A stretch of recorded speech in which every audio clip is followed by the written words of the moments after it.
Okay, so now we're going to move into the some of the thicker leather. Um, this is could be construction-like material. We made a couple leather tote bags from that.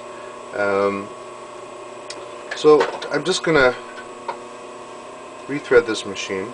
If you need any more thread from the spool that you have, it's recommended that you raise the foot. In doing so, you basically disengage a spring-like clamp there, and then it allows it to get pulled through nicely. If you don't, you're going to break the needles, just because they're pulling left and right. So again, lift the foot,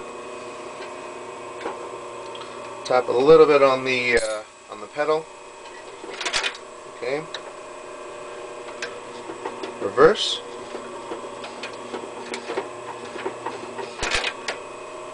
And so.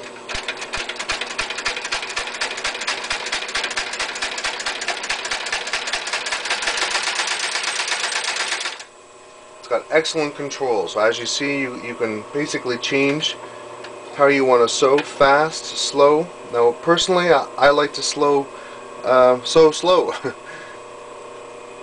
Making a product for someone, sometimes it calls for a lot of finesse. Now the needles that we have are called LR, I believe, and basically they offer an off-center stitch, giving it a very handmade like. Okay, so we sewed with 2 layers. Now we're going to sew with 4, just to give you an understanding of the capability of the machine.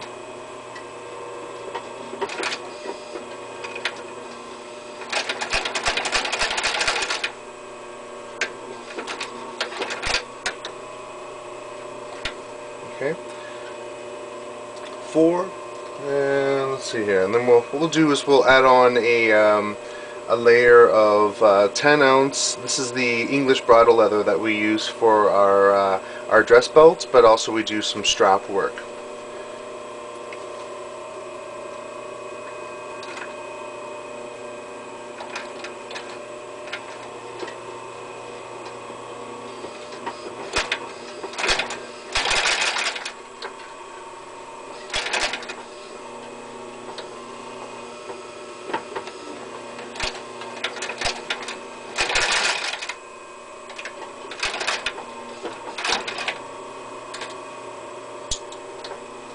And that's pretty much the thicker stuff. Again, I mean, this machine operates basically how you need it. It has a unique faceplate here. It basically offers you a small platform. It's not set up like a flatbed machine. This setup here gives you full ability to sew around corners, to sew your 3D projects. And some people like the cylinder arm, and other people prefer a flatbed. But if you're going to get into leather work, a cylinder arm is your best friend. It will certainly do the job that you need to do. Now with the Adler, parts are massively still available. It's pretty much, in my opinion, the #1 sewing machine company that makes a decent one. This is made by a private company. I hope you can actually see that. Basically, it mounts onto the 2 screws here. Now when you're doing strap work, you basically just line it up like so, adjust the plates, and then you're sewing an easy straight line every time. Okay, so when you're sewing a 6-foot strap with a black border or stitch line on it, you want to make sure that it's perfect, and you want to make sure that it's only going to take you, say, a maximum of 4 minutes per sewing. Okay, and then also here is the roller guide attachment. Now again, this is very similar. This is very different to actually the one that Adler has. This is their version of a straight edge and their roller guide. Now these are still available for the Adler.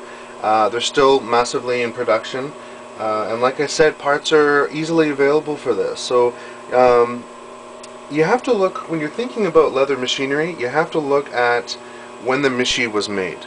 Okay, the 80s, 70s, and 80s, there was a huge boom for leather industries. So basically, any machine that's made within that era, the machine was made in top notch. Adler was made in West Germany, and you know, I find anything that's German made, it's very well constructed. Okay.